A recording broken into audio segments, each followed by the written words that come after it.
Hei para penguasa, hei para ulama, jangan jadi alat penguasa. Seperti yang tadi, mufti tadi menjadi alat penguasa untuk memuaskan kepuasan para penguasa. Apa ulama maksud? Ulama yang buruk perangainya. Apa karakternya? Cinta harta, cinta kekuasaan, cinta jabatan, menjual agama, menjual fatwa. Hari ini sedang heboh Bapak Ibu. Perusakan pencitraan, perusakan citra, baik para alim, baik para pemimpin, baik para calon-calon pemimpin yang lain. Dirusak hanya karena fitnah-fitnah dajjal. Hanya karena orang-orang yang mohon maaf berkarakter seperti dajjal. Mereka adu domba kita. Mereka rusak kita. Nah akhir Bapak Ibu, salah satu tujuan akhir daripada kaum liberal hari ini adalah merusak kita, merusak agama, merusak tatanan kehidupan, menjauhkan nilai-nilai agama dari tatanan-tatanan kehidupan. Mereka tidak suka ada pemimpin Islam yang maju. Mereka tidak suka orang alim jadi pemimpin. Mereka tidak suka orang alim menjadi penasehat kerajaan. Mereka tidak suka para penguasa-penguasa itu mohon maaf berdekatan dengan orang-orang alim. Pertama kali politik itu dirasakan oleh umat Islam pada masa pemilihan Abu Bakar. Itu dah masuk unsur politik. Tapi kita mengamini dalam sejarah, Abu Bakar bukan tak ahli agama. Umar bin Khattab bukan tak ahli agama. Utsman bin Affan bukan tak ahli dalam agama. Abu Musa al-Ash'ari, Muawiyah bin Abi Sufyan, Amr bin As, Zaid bin Harisah, Zaid bin Sabit, Ali bin Abi Thalib, Al-Hasan, Hasan bin Ali, Husain bin Ali. Bukan tak paham agama. Bahkan rujukan-rujukan dalam hadis itu banyak merujuk kepada mereka. Artinya mereka paham pada agama. Perbedaannya adalah pada masa itu. Orang-orang zaman dulu kuat iman atau tak kuat iman, itu saja masalahnya. Kuat iman belum tentu juga. Buktinya pada masa Zaid bin Muawiyah juga terjadikan kekacauan.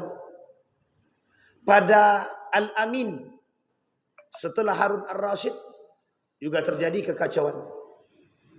Malik bin Marwan setelah Umar bin Abdul Aziz juga terjadi kekacauan. Setelah kekuasaan Sultan Abdul Hamid, Turki Utsmani juga terjadi kekacauan. Artinya apa Bapak Ibu sekalian yang berbahagia? Ada baik, ada buruk. Makanya perlu kita memahami dulu. Judul kita ini adalah ulama dalam kongkongan politik. Kata beliau ngeri kali. Ulama dalam kongkongan politik. Bapak Ibu tahu bahasa ini. Dan ini Bapak Ibu bukan sekali dua kali kita mengalami ini. Saya ingin angkat salah satu cerita pada masa dahulu. Masih dalam masa kemerdekaan Republik Indonesia. Bahasanya lebih unik. Ulama jangan jadi alat penguasa.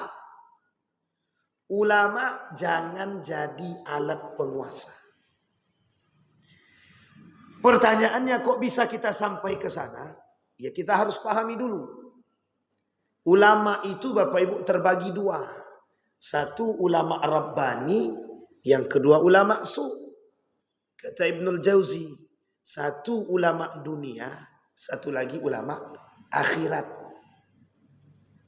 Syekh Ramadan Al-Buti itu sedang ngisi kajian begini, tiba-tiba di belakang dibom. Meninggal di waktu yang bersamaan. Artinya meninggal di tempat. Sedang mengisi kajian. Ketika Syekh Ramadan Al-Buti dianggap oleh sekelompok oposisi. Mereka tak sejalan dengan kelompok, dianggap tak sejalan dengan kelompok oposisi. Syekh Ramadan Al-Buti ditawarkan oleh pemerintah untuk masuk sebagai penasehat pemerintah. Menurut Syekh Ramadan Al-Buti dalam pandangan beliau, itu tak salah ketika beliau terjun langsung di situ untuk memberikan nasihat kepada penguasa. Karena Syekh Ramadan Al-Buti tahu yang tidak dikasih, yang tidak diberikan penasehat saja bisa menyeleweng. Yang dikasih penasehat saja bisa menyeleweng, apalagi tak dikasih penasehat. Sehingga Syekh Ramadan Al-Buti masuk, dianggaplah bertentangan dengan kelompok oposisi. Yang berbahaya lagi adalah kelompok oposisi menganggap Syekh Ramadan Al-Buti musuh mereka. Sehingga ketika ngisi kajian seperti ini, saya kurang tahu tepatnya apakah subuh ataupun siang ataupun sore ataupun maghrib, dibom dari belakang, meninggal di tempat. Itu kasus. Artinya apa? Keterlibatan Syekh Ramadan Al-Buti dalam kasus perpolitikan Syria merenggut nyawa seorang alim ulama terkenal di dunia. Bukan di Syria, tapi di dunia. Yusuf Al-Qaradawi begitu juga dianggap bermasalah oleh beberapa negara. Keterikatan Yusuf Al-Qaradawi dengan pemerintahan. Sehingga Yusuf Al-Qaradawi diusir, bukan diusir, dideportasi dari negara tersebut, pindahlah kemudian ke Qatar. Jadi Bapak Ibu, lika-liku kehidupan itu mesti terjadi, terutama dalam ranah politik.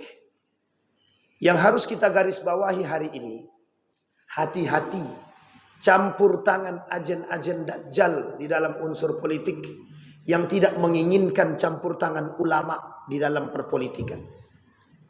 Tahu alasannya? Alasannya satu. Orientalis, orang-orang Eropa itu tak suka kalau ada nilai-nilai agama dimasukkan dalam perpolitikan.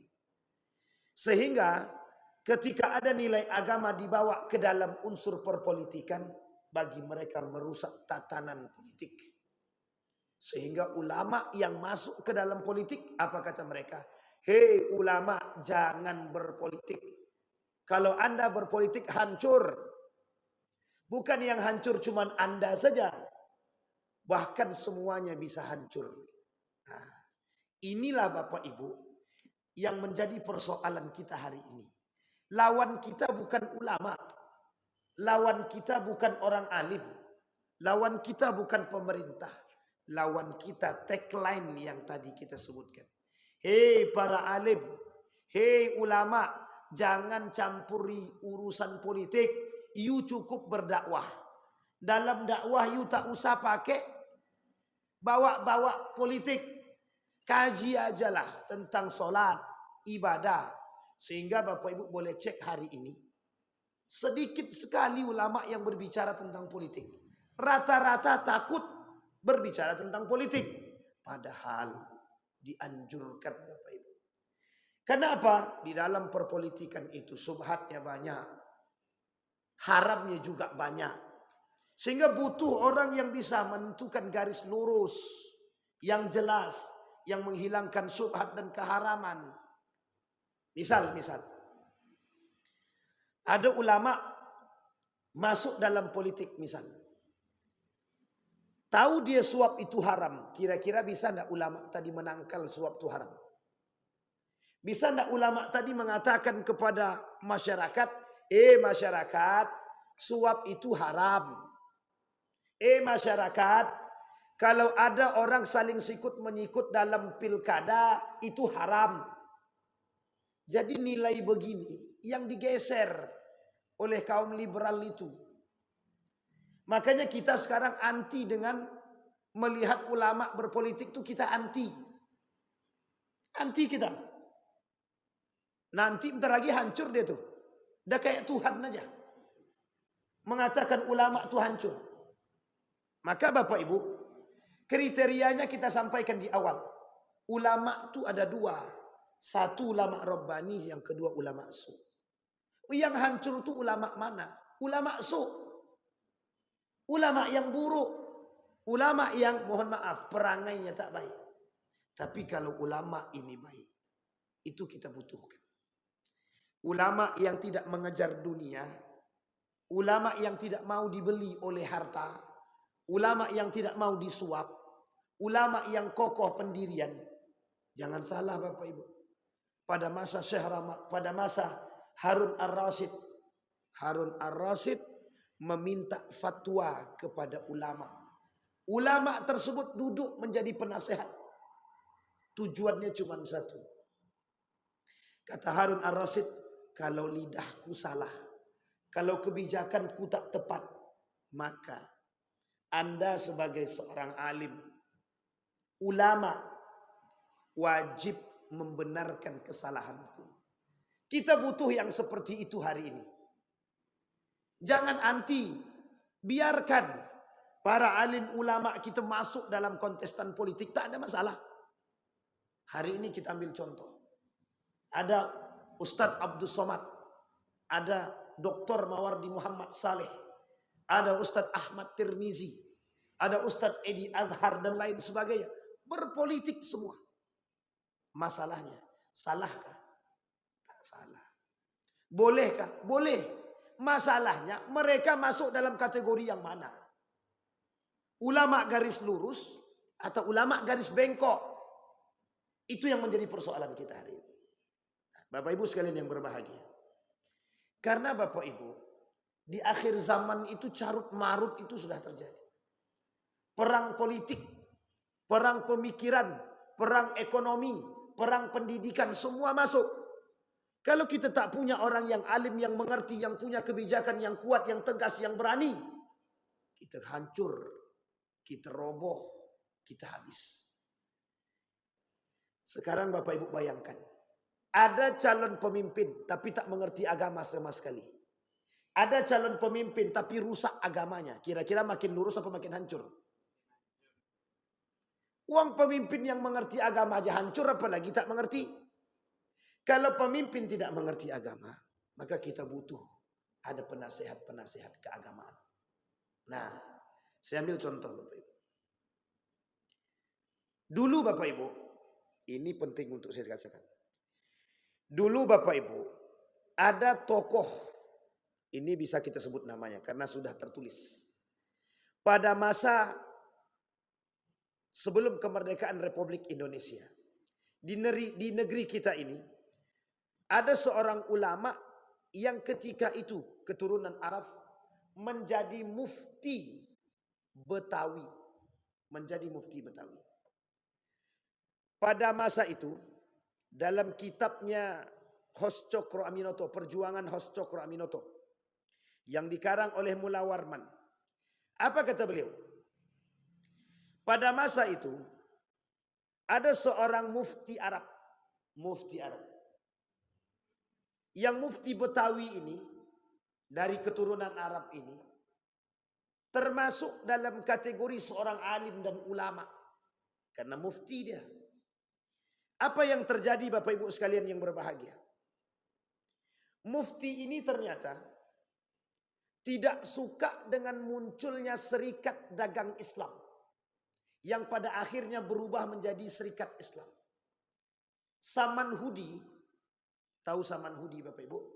Pendiri serikat dagang Islam yang ada di Solo. Itu satu-satunya gerakan Islam pertama kali sebelum kemerdekaan Republik Indonesia. Saman Hudi mendirikan gerakan serikat dagang Islam. Yang tak suka dengan serikat dagang Islam itu orang Muslim sendiri. Sehingga serikat dagang Islam ini Bapak Ibu, bayangkan ketika itu partainya partai sekuler semua. Muncul serikat dagang Islam. Awal tujuannya untuk membasmi, untuk menjadi lawan bagi para pedagang-pedagang Cina, elit-elit Cina yang berdagang. Kumpulan para saudagar-saudagar batik di Solo yang Islam berkumpul membangun serikat dagang Islam. Itu sistem ekonomi Islam pertama, Pak, yang dibangun. Tujuannya cuma satu, biar bisa melawan pedagang-pedagang Cina yang ketika itu menjadi kongkongan, yang ketika itu menjadi kawan bagi Belanda. Belanda membangun koperasi. Tahu Bapak Ibu koperasi yang dibangun oleh Belanda kan? Itu tujuannya apa? Memeras rakyat. Sehingga kata Muhammad Hatta, kalau tak dilawan ini hancur kita. Itu penjajahan Serikat Dagang Islam. 1,5 tahun kemudian berubah nama dari Serikat Dagang Islam. Awal gerakan menjadi gerakan Islam, menjadi Serikat Islam. Itu harus dipahami. Ini sejarah. Serikat Islam ini, saudagar tadi, Serikat Dagang Islam tadi, Haji Saman Hudi bekerja sama dengan Hos Cokro Aminoto. Hos Cokro Aminoto lah kelak yang melanjutkan gerakan Partai Serikat Islam yang disebut sebagai organisasi politik Islam pertama, yang kelak melahirkan Masumi dan lain sebagainya. Ini penting. Ada mufti Arab, mufti dari Betawi, keturunan Arab, tinggal di Jakarta. Melihat bermunculan Serikat Islam ini, dia tak suka, menjadi mata-mata daripada Belanda. Menjadi mata-mata Belanda. Diberikanlah oleh Belanda emas, golden. Tujuannya apa? Menjadi mata-mata Serikat Islam. Jangan sampai orang Islam itu berjaya. Jangan sampai ulama-ulama Muslim ini membangun kekuatan. Kasih tahu kami apa yang harus kami lakukan. Kata Belanda. Kata mufti tadi, tenang. Bapak Ibu, tulisan ini ditulis oleh seorang orientalis dari Belanda juga. Namanya Karen Armstrong. Diterjemahkan oleh seorang dosen yang ada di UIN UIN Sultan Syarif Kasim. Ketika beliau mengambil gelar S2 dan doktor di Yogyakarta. Siapa nama beliau? Dr. Suryan Al-Jamrah. Menerjemahkan buku Karel Armstrong. Karel Stenbrink. Apa isi buku tersebut? Sejalan dengan apa yang kita sampaikan pagi ini, Pak. Seorang alim bekerja sama dengan Belanda yang ketika itu menjajah negara Republik Indonesia. Karena apa? Karena Belanda nggak suka ada kelompok-kelompok Islam bermunculan membangun organisasi Artinya apa? Hari ini dampak dari kasus itu kita rasakan. Kita antipati dengan ulama yang masuk ke dalam politik. Sampai hari ini. Bayangkan. Yang tak suka dengan ulama yang lain siapa? Ulama juga. Sikut menyikut sama-sama dia. Akhirnya apa? Ulama tadi, ketika terjadi perkumpulan para alim soleh, para ulama di Jakarta, mufti tadi memberitahu kepada Belanda, ada perkumpulan para alim untuk memerdekakan kemerdekaan Republik Indonesia. Apa yang dilakukan? Yang dilakukan oleh Belanda membombardir perkumpulan para alim tadi. Bayangkan tuh. Akhirnya apa? Banyak ulama-ulama kita yang ketika itu, Pak, habis dibasmi hanya karena ulama Bisa Bapak Ibu bayangkan? Dampaknya apa? Ketakutan orang terhadap masuknya ulama ke politik tadi itu.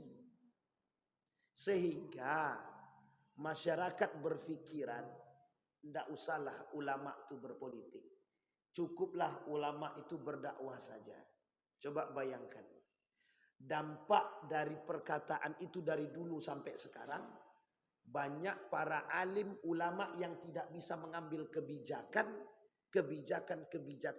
yang mohon maaf sejalan dengan rakyat. Ketika ada pemimpin yang salah mengambil kebijakan, yang disalahkan siapa? Ulama. Ketika pemimpin-pemimpin melakukan kesalahan dalam kebijakan, misalkan seperti peraturan pemerintah tentang kondom, menghilangkan pelajaran agama. Yang disalahkan siapa? Ulama. Kemana peran ulama? Ketika ulama masuk ke politik, salah juga. Masalahnya apa sekarang? Sampai di sini Bapak Ibu bisa dipahami ya. Nah, kondisi kita. Tetapi Bapak Ibu, yang ingin kita sampaikan di subuh hari ini adalah, hei para penguasa, hei para ulama, jangan jadi alat penguasa. Seperti yang tadi, mufti tadi menjadi alat penguasa. Untuk memuaskan kepuasan para penguasa. Kita ambil Bapak Ibu contoh. Apa yang disampaikan oleh mereka pada masa dahulu? Pada masa Jepang, kata-kata ini masyhur yang dinisbatkan kepada Buya Muhammad Nasir. Penting untuk dicermati. Apa kata mereka? Islam beribadah dibiarkan. Islam berekonomi akan diawasi. Islam berpolitik akan dicabut seakar-akarnya. Sampai ke akar-akarnya kalau Islam itu berpolitik, dicabut. Sehingga Bapak Ibu cara mencabutnya bagaimana? Dibangun mata-mata dari orang-orang alim yang berada dalam Islam itu sendiri. Mereka bayar sebagai alat penguasa tadi. Bapak Ibu, perlu kita pahami. Kita mengingatkan kepada para alim juga. Kenapa kita ingatkan? Ketika mereka sebelum duduk, woi semua para alim ulama digait. Masih ingat kasus ini ya Bapak Ibu ya? Masih ingat ya Bapak Ibu?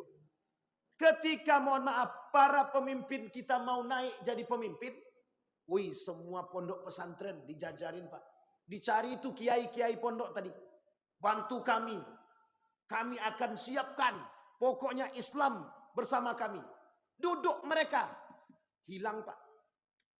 Kasus Soekarno. Itu terjadi. Apa kata Soekarno kepada pemerintah Aceh ketika itu? Bantu aku kata Soekarno. Kelak Aceh akan kami berikan kebebasan menerapkan aturan-aturan syariah. Sesuai dengan perdanya Aceh. Tapi apa yang terjadi? Ketika sudah duduk, lenyap sudah. Pemberontak terjadi Pak. Kenapa Aceh memberontak kemudian? Karena pengingkaran janji yang diberikan oleh Insinyur Soekarno kepada masyarakat Aceh. Salah kata salah.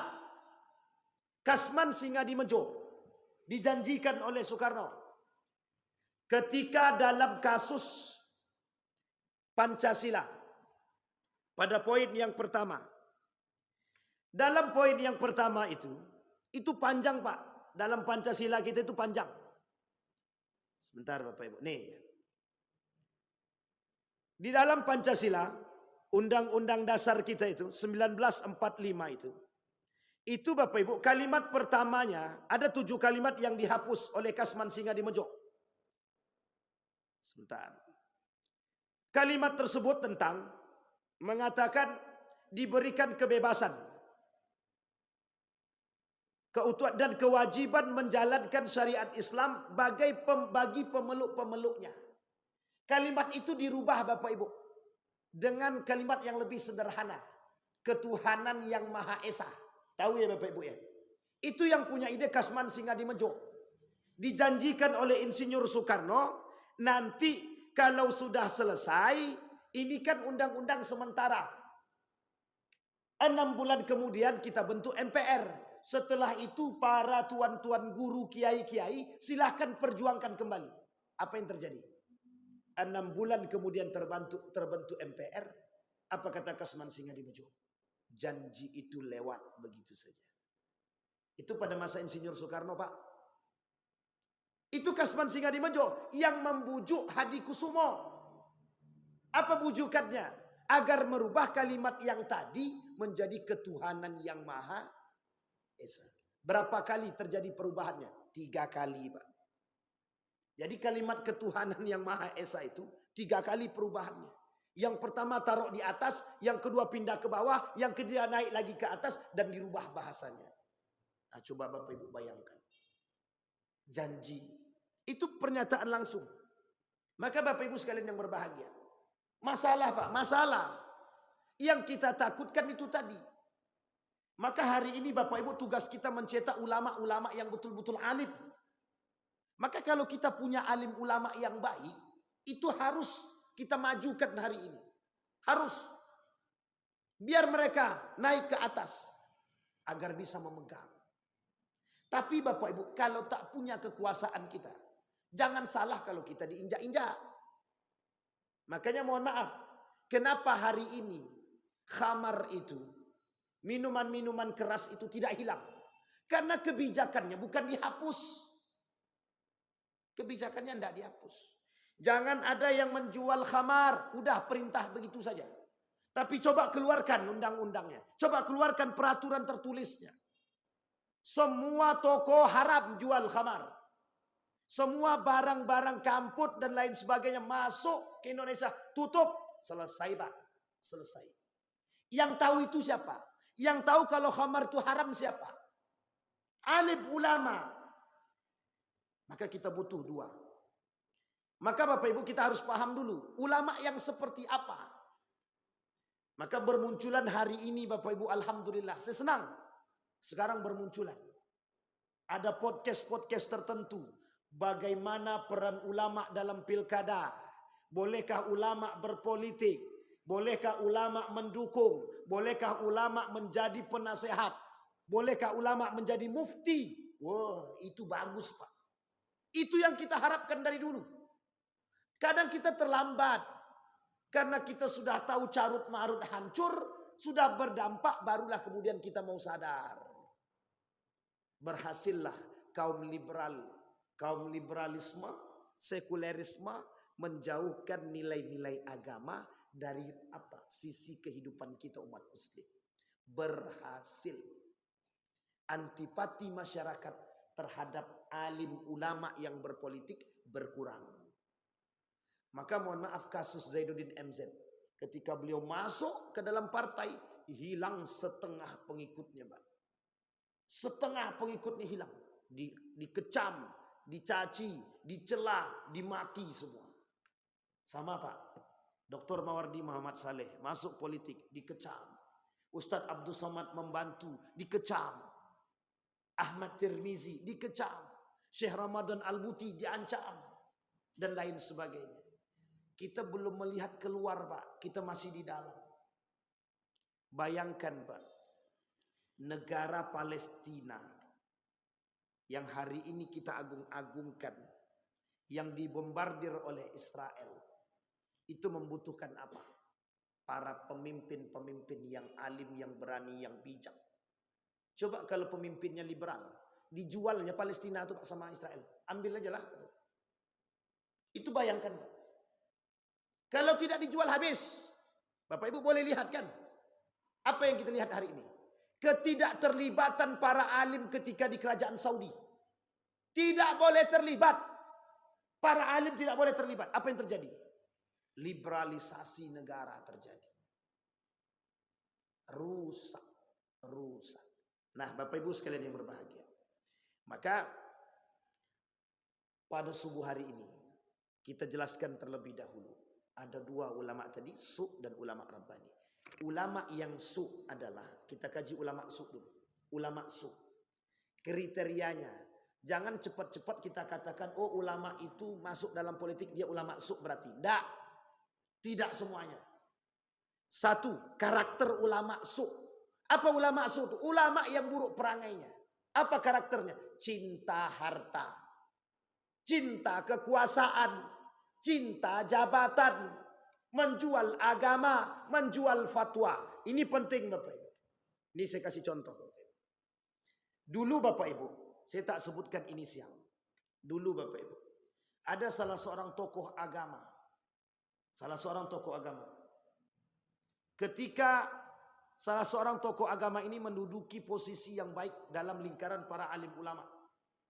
Ditawarkan menjadi wakil dari salah satu sistem pemerintahan di salah satu negara. Bayangkan Bapak Ibu, diterima tawaran tersebut. Apa kata dia? Kalau nanti aku terpilih, aku turun dari jabatan ketua para ulama. Setelah terpilih, bukannya turun, apa kata dia? Ntar dulu, tunggu pemilihan umum. La ilaha illallah. Bayangkan Bapak Ibu. Kekuasaan ternyata mendekat mereka kepada penguasa untuk mendapatkan sesuatu. Ada ulama yang mendekat kepada penguasa ingin mendapatkan jabatan, kekuasaan. Jangan salah, mohon maaf Bapak Ibu, jangan salah. Salah satu masjid paling sentral di Indonesia ini, itu rebutan orang. Rebutan. Yang mau jadi ketua Masjid Istiqlal itu rebutan. Apalagi Masjid An-Nur. Jelas dari rebutan. Tahu ke Bapak Ibu kenapa? Cara mereka bagaimana? Mendekat kepada penguasa. Masalah atau tak masalah? Itulah yang disebut dengan ulama su. Ulama yang mendekat kepada pemerintah.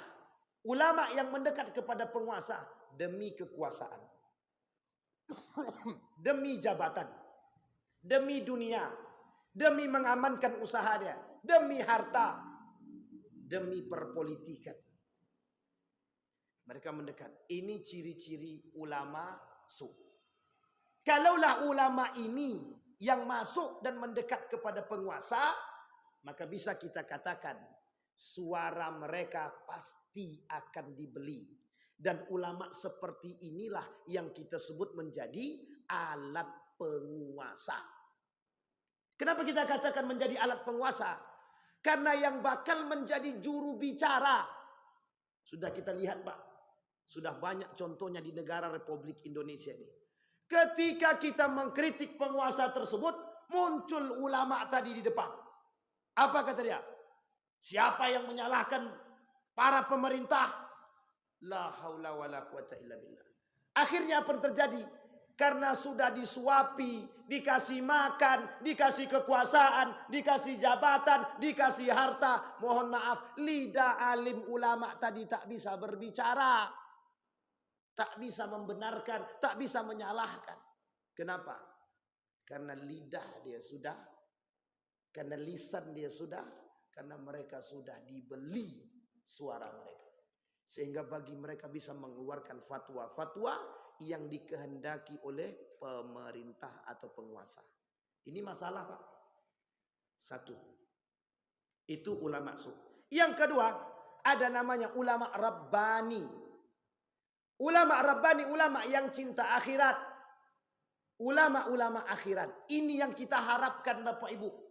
Yang kita harapkan dari mereka hari ini untuk maju. Tampil. Ambil posisi. Agar apa? Lewat. Narkoba lewat. Korupsi haram.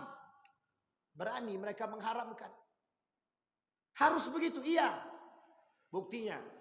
Ada buktinya, ada. Salah satu kota di Indonesia. Pemerintahan melalui jalur kekuasaan mereka yang mengerti agama dan didukung para alim, bekerja sama dengan para alim. Mampu menerapkan perda-perda syariah yang bisa menyesuaikan dengan keinginan rakyat. Bapak Ibu, ada salah satu daerah di Indonesia ini haram masuk Indomaret. Haram. Indomaret itu haram bagi mereka. Jadi tidak bisa masuk sama sekali. Oh itu bagus, sangat bagus. Ada salah satu kota juga di Indonesia ini yang mohon maaf, kami transaksi jual belinya wajib pakai akad. Oh coba bagusnya. Ada lagi yang boncengan laki-laki perempuan yang bukan suami istri langsung ditangkap, razia di tempat. Kan mantap begitu. Kalau begitu enak. Laki-lakinya yang keenaan. Dicarinya perempuan cantik di boncengnya. Di stop razia sama polisi. Langsung dinikahkan. Yang untung siapa? Itu kebijakan Pak. Artinya apa? Mereka melarang laki-laki perempuan yang bukan muhrim berboncengan. Itu mantap Pak. Kalau perda-perda seperti ini diterapkan, alhamdulillah, Riau aman Pak. Maka kita berharap tuh seperti itu. Tidak ada yang melakukan kecurangan di pasar. Turun pemerintah ke pasar, kontrol. Mana yang melakukan penipuan, mana yang manipulasi, mana yang kemudian spekulasi, mana yang melakukan riba, mana yang melakukan kezaliman, mana yang kemudian barang-barang yang nggak benar. Habis, hilang. Kita butuh pemimpin yang seperti itu. Koruptor, potong tangan, berhenti korupsi dia. Itu yang kita butuhkan. Orang seperti ini itu bisa ada kalau kita rakyat ini yang memilih. Yang kita pilih yang seperti itu, yang berani, yang mengerti. Masalahnya ada orang berani Pak Ustadz, tapi dia tak mengerti agama. Ini masalah kita hari ini. Yang kita pilih orang berani tapi tak mengerti agama. Sholat subuh tidak, sholat zuhur nanti, sholat asar kapan waktu, sholat isya kapan dia pengen. Lah kalau calon pemimpin kita seperti ini Pak, mohon maaf. Janjinya Allah itu pasti terjadi Pak. Dihancurkan oleh Allah semua. Kemana kalian para alim? Ingat Bapak Ibu, Allah menghancurkan satu kaum. Sekalipun di dalam tempat tersebut ada orang alimnya, ada orang solehnya. Kalau tidak mampu memberikan suara mereka, memperbaiki tatanan, dihancurkan oleh Allah. Di bumi hanguskan. Sampai di sini bisa dipahami Bapak Ibu? Pertanyaan kedua muncul. Berarti bolehkah ulama berperan dalam pilkada? Itu pertanyaannya. Boleh apa tidak Bapak Ibu? Boleh, tak ada salah. Tapi masalahnya ada yang ketiga. Ulama yang seperti apa? Oke Bapak Ibu ya. Ulama yang seperti, ulama yang tidak cinta terhadap dunia. Ulama yang tidak cinta kekuasaan. Ulama yang tidak cinta jabatan. Ulama yang tidak membutuhkan apa-apa. Ulama yang tidak punya kepentingan selain daripada kepentingan rakyat. Itu yang kita butuhkan. Maka yang ingin kita angkat, yang ingin kita nampakkan hari ini adalah ulama-ulama yang saleh, yang baik, yang benar. Bukan ulama su. Kenapa? Karena ulama su inilah kelak Bapak Ibu yang menjadi tangannya para penguasa. Sampai di sini bisa dipahami Bapak Ibu? Baik, poin yang kedua. Bolehkah ulama berpolitik? Bolehkah ulama berpolitik? Tadi pilkada, sekarang politik. Boleh apa tidak? Boleh. Bolehkah ulama menjadi pendukung? Kencang amat bang. Boleh tidak ulama menjadi pendukung? Boleh. Bapak Ibu sekalian yang berbahagia. Ini masalah kita hari ini Bapak Ibu. Masalah kita hari ini. Yang kemudian dibesar-besarkan. Ini bukan hal yang besar. Bukan hal yang baru. Ini hal yang sudah lama. Kita khawatirkan saja. Yang perlu kita khawatiri hari ini. Justru ulama itu diam. Justru ulama itu tak berbicara. Pak Al-Husain itu mati di tanah Karbala. Apa kata para ulama? Kan tadi sudah aku bilang, jangan turun juga, Kak. Turun juga kan, akhirnya mati syahid di medan perang. Itu siapa yang ngomong? Abdullah bin Umar. Kami cinta kepadamu wahai Al-Husain. Cucu Nabi, kami cinta. Janganlah pergi ke Kufah lagi. Tapi apa jawaban Al-Husain? Demi kemungkaran, aku rela turun untuk membasmi kemungkaran tersebut. Sekalipun, ini mohon maaf Bapak Ibu ya, sekalipun Al-Husain dikhianati oleh Ahlul Kufah. Akhirnya apa? Syahid di Karbala. Itu Al-Husain Pak. Artinya apa? Disampaikan oleh seorang ulama, Imam Al-Ghazali mengatakan begini.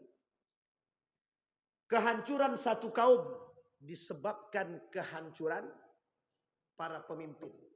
Kehancuran para pemimpin kata Imam Al-Ghazali disebabkan para ulama. Kehancuran ulama disebabkan oleh cinta terhadap dunia, kekuasaan. Nah, Bapak Ibu sekalian yang berbahagia, fenomena kita hari ini itu menunjukkan apa yang terjadi masa dahulu hari ini terulang kembali. Artinya apa? Kita jangan terjerumus jangan masuk dalam jurang yang sama. Kita memberikan peringatan, kita mengingatkan kepada para alim kita. Tidak salah kita mengingatkan orang alim, tidak salah Pak. Tak salah. Orang gila bisa mengingatkan Harun ar-Rasyid pemimpin. Yang mengingatkan pemimpin siapa? Orang gila. Kita tidak gila Pak, kita sadar. Bolehkah kita mengingatkan para pemimpin? Belum naik mereka lagi Pak. Calon pemimpin, boleh. Sangat boleh. Bahkan ketika mereka duduk pun kita boleh mengingatkan mereka. Ini pentingnya Bapak Ibu.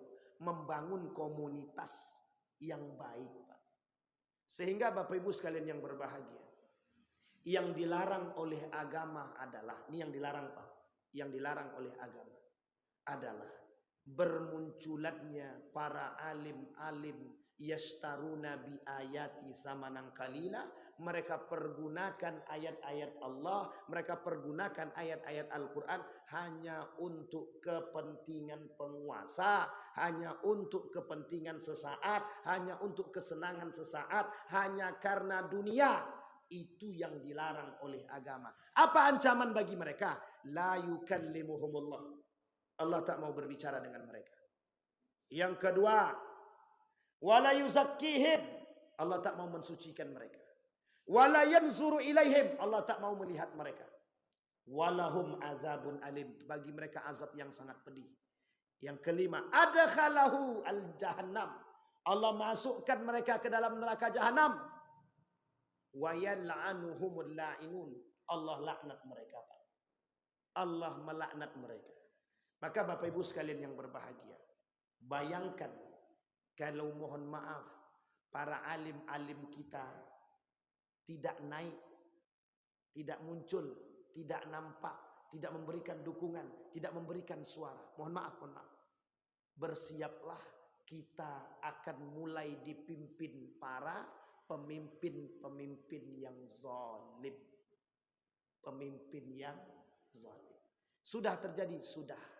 Pada masa Al-Amin, pemerintahan anti kritik, ulama-ulama dieksekusi, ulama dipenjara, ulama tidak diberikan ruang. Yang terjadi apa? Tinggal menunggu kehancuran. Saudi Arabia hari ini, ulamanya tidak bisa berbicara dan mengkritik pemerintah.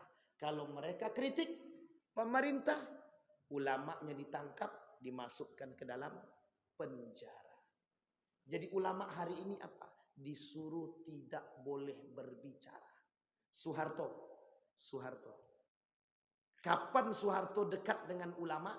Kapan Soeharto jauh dengan ulama?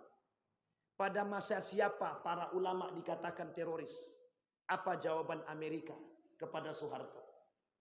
Kalau Indonesia tidak mau ikut dan tidak memberikan ruang kepada Amerika, maka Indonesia disebut sebagai negara teroris.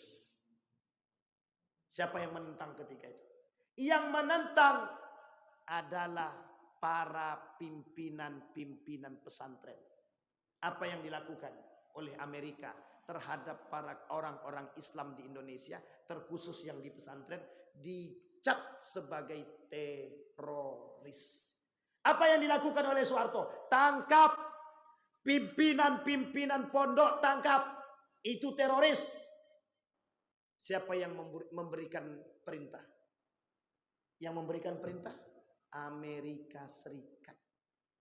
Yang kelak di akhir Soeharto menjadi bulanan-bulanan negara asing. Itu perintah Amerika.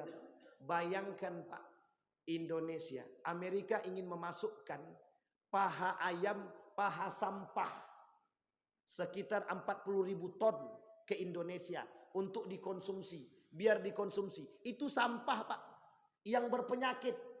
Apa kata Amerika? Kalau Indonesia tak mau terima, tidak apa-apa. Itu negara teroris kata. Apa yang terjadi Pak? Takut dibilang negara teroris, akhirnya apa? Diterima Pak. Masuk 40.000 ton paha sampah ke Indonesia yang disuruh dikonsumsi oleh masyarakat Indonesia. Sampai di sini paham Bapak Ibu? Nah, itu kondisi. Coba kalau kita tidak punya para pemimpin-pemimpin yang baik. pemimpin-pemimpin yang tidak digandeng oleh ulama. Apa yang terjadi? Nah, yang kita harapkan hari ini, para elit-elit politik kita yang mengerti agama dan para ulama yang mendekat kepada para penguasa, jadilah para alim yang benar. Imam Al-Ghazali ditawarkan menjadi penasehat kerajaan, diterima Pak, sama Imam Al-Ghazali diterima. Ketika Imam Al-Ghazali masuk ke dalam kepemerintahan tersebut, diperbaiki oleh Imam Al-Ghazali. Tapi kemudian ketika pemerintah menyeleweng dari ketetapan agama dan aturan-aturan agama, Imam Al-Ghazali spontan mengatakan, aku keluar daripada pemerintahan tersebut, berlepas diri. Artinya apa Bapak Ibu sekalian yang berbahagia? Itu ciri ulama yang benar. Apa ciri ulama yang benar? Apa karakternya? Satu, tidak cinta terhadap dunia. Yang kedua, tidak memperjualbelikan agama. Yang ketiga, tidak mudah berfatwa. Yang keempat, bisa memberikan nasihat yang baik kepada pemerintah dan penguasa. Yang kelima, tidak menjadikan agama sebagai alat. Yang keenam, karakter ulama Rabbani, dia cinta kepada akhirat, bukan cinta kepada dunia. Ini yang kita butuhkan Pak. Ini yang kita inginkan. Saya sangat seyakin-yakinnya Bapak Ibu, para alim-alim kita yang hari ini naik itu orang-orang yang dekat kepada Allah, orang-orang yang takut kepada Allah. Jangan gara-gara majunya mereka, kita yang kemudian merusak citra kita sendiri. Itu tidak benar. Hari ini sedang heboh Bapak Ibu, perusakan pencitraan, perusakan citra, baik para alim, baik para pemimpin, baik para calon-calon pemimpin yang lain. Dirusak hanya karena fitnah-fitnah dajjal. Hanya karena orang-orang yang mohon maaf berkarakter seperti dajjal. Mereka adu domba kita. Mereka rusak kita. Nah, akhir Bapak Ibu, salah satu tujuan akhir daripada kaum liberal hari ini adalah merusak kita.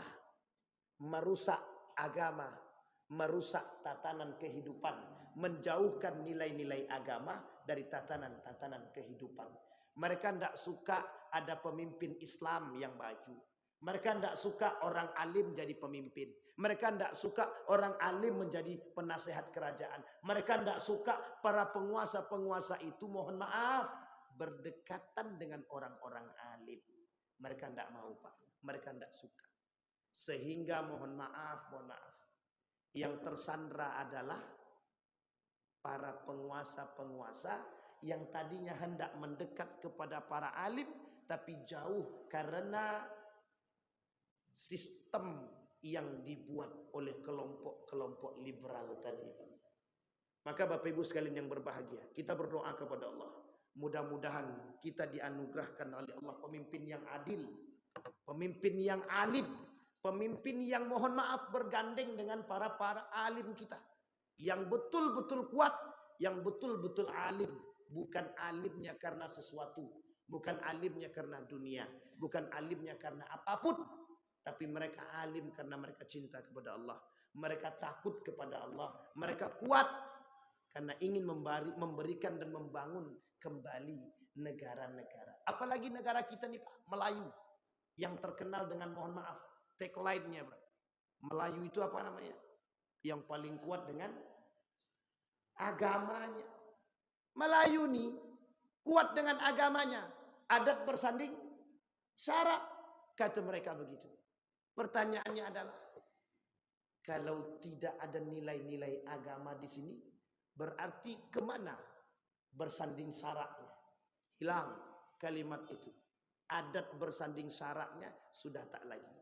Maka kita ingatkan Pak, beberapa hari yang lalu saya ditelepon oleh salah seorang tokoh Melayu Riau, mengajak untuk berdiskusi. Kebetulan saya tak lagi di sini, saya sedang di Mekah. Saya sampaikan. Apa tagline-nya Melayu Pak? Disampaikan. Adat bersanding syarak. Maksudnya apa? Negara Melayu ini adalah negara yang kuat nilai agamanya. Saya tanya lagi, betulkah adat Melayu itu kuat dengan nilai-nilai agamanya? Beliau jawab, iya. Karena beliau yang menjawab ini adalah tokoh Melayu Riau. Maka saya tanya demikian, seberapa dekat Bapak dengan agama? Seberapa dekat Bapak dengan alim ulama? Seberapa dekat kita umat Melayu ini dengan nilai-nilai agama? Habis itu beliau tak menjawab. Diam 5 menit kemudian baru beliau katakan, kapan waktu ketika sudah pulang kita duduk bersama. Bayangkan Pak, kalimat itu membuat mereka diam. Kenapa? Hari ini di Riau kita tak melihat itu Pak.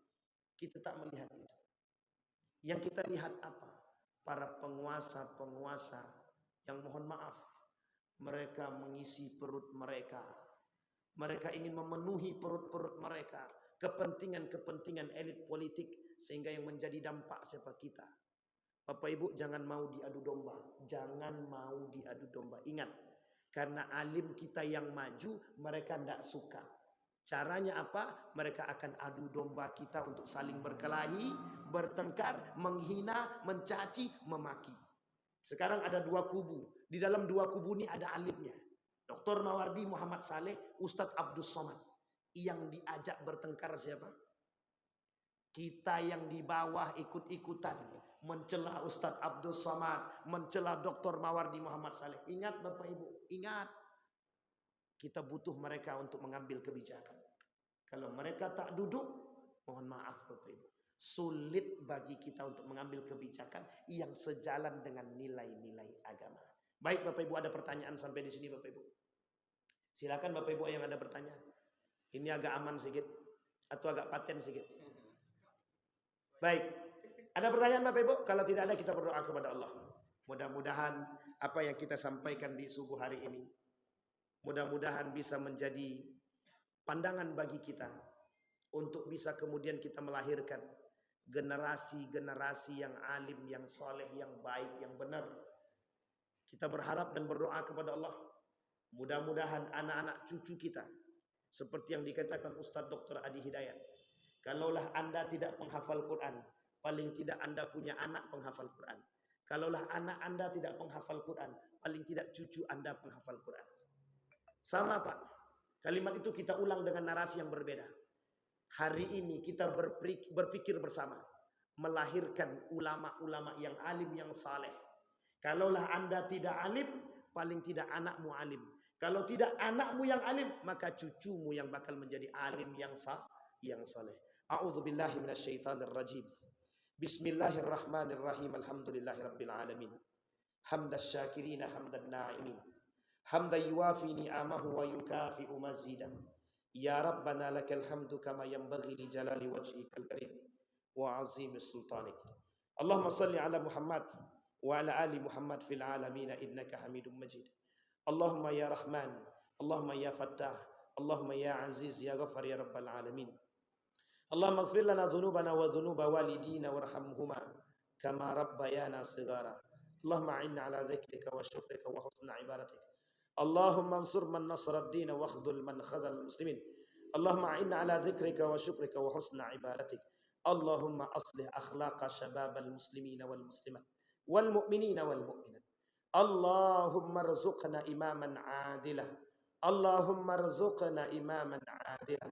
Allahumma rzuqna imaman adilah. Allahumma rzuqna imaman salihah.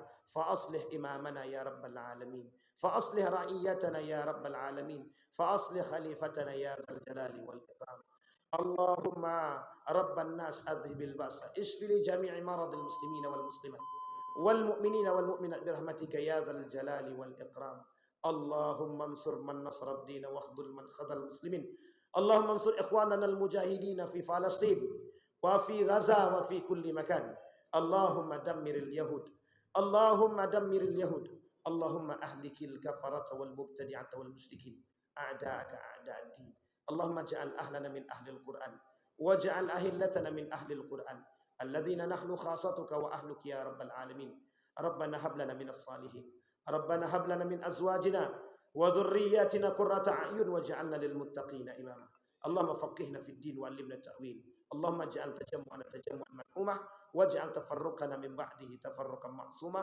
ربنا آتنا في الدنيا حسنة وفي الآخرة حسنة وقنا عذاب النار والحمد لله رب العالمين. السلام عليكم ورحمة الله وبركاته.